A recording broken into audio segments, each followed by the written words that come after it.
আসসালামু আলাইকুম। আজকে আপনাদের জন্য সবজি দিয়ে একটা রেসিপি নিয়ে আসছি। তা হচ্ছে সবজি পরোটা। বাচ্চাদের টিফিনের জন্য অনেক প্রয়োজনীয় একটা রেসিপি। এখানে আমি নিয়ে নিয়েছি একেবারে কুচি কুচি করে রাখা আলু, গাজর, ধনিয়া পাতা, পেঁয়াজ, কাঁচামরিচ, টমেটো, তেলে রাখা জিরা, কালো জিরা। চলুন তাহলে কীভাবে আমি সবজি পরোটা বানাবো তা আপনাদের সাথে শেয়ার করব। এখানে একটা বল নিয়ে নিয়েছি, তার মধ্যে আমি এখানে যা আছে সব কিছু দিয়ে দিচ্ছি। সবজিগুলো দেওয়ার পর দিয়ে দিবে এখানে লাল মরিচের গুঁড়ি এবং জিরার গুঁড়ি, হলুদের গুঁড়ি। আপনারা পরিমাণ মতো দিবেন, যতগুলো পরোটা বানাবেন সেই পরিমাণ। দিয়ে দিব লবণ। এবার দিয়ে দিচ্ছি ময়দা। আপনারা আটা দিয়ে বানালে আটা দিয়ে বানাতে পারবেন, চাউলের গুঁড়া সব কিছুর সাথে একসাথে করতে পারবেন। ময়দা দেওয়ার পর দিয়ে দিচ্ছি পানি।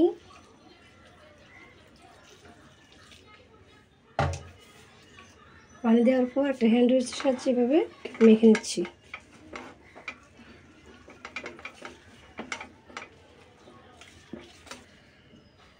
মাখা হয়ে গেছে, দেখুন এরকম একটা ব্যাটার হবে। এবার এরকম একটা প্যান লাগবে, তার মধ্যে আমি একটু তেল দিয়ে দিব। চুলাটা দিয়ে দিলাম। তেলটা দেওয়ার পর এভাবে ব্রাশ দিয়ে একটু মেলে দিচ্ছি। যখন তেলটা গরম হয়ে যাবে, তাওয়াটা গরম হয়ে যাবে, এবার আমি এখানে রুটির যতটুকু আপনি পরোটা বানাবেন ততটুকু পরিমাণ দিয়ে দিবেন। দিয়ে হালকা হাতে এভাবে ছড়িয়ে দেবেন। যতটুকু বানাবেন, বড় ছোটো এটা আপনার ইচ্ছা। এই অবস্থাতে চুলা কিন্তু কমিয়ে রাখতে হবে। যখন দেখবেন এই যে সাইড দিয়ে একটু হয়ে হয়ে আসছে, কালারটা চেঞ্জ হয়েছে, তখন আপনি যখন দেখবেন কালারটা এরকম চেঞ্জ হয়ে আসছে সাইড দিয়ে, তখন পরোটাটা এভাবে উল্টিয়ে দিবেন।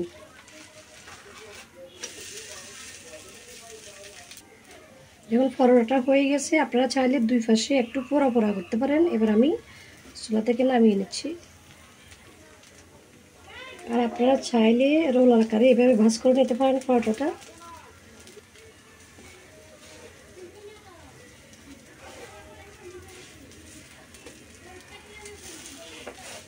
দেখতে আরো সুন্দর লাগতেছে, তাই না?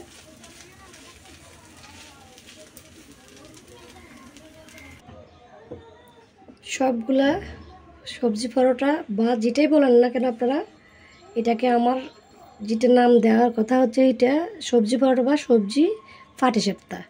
এই দুইটা নামে জিনিসটা খুব সুন্দর দেখায়। তাহলে এইভাবে সহজভাবে পরোটা বানিয়ে আপনারা অবশ্যই বাসায় ট্রাই করবেন। রেসিপিটা আপনাদের কাছে কেমন লাগলো? ভালো লাগলে অবশ্যই আমার চ্যানেলটাকে সাবস্ক্রাইব করে আমার পাশে থাকবেন। রেসিপিটা এখানে শেষ করে বিদায় নিচ্ছি। সবাই ভালো থাকবেন। আল্লাহ হাফেজ।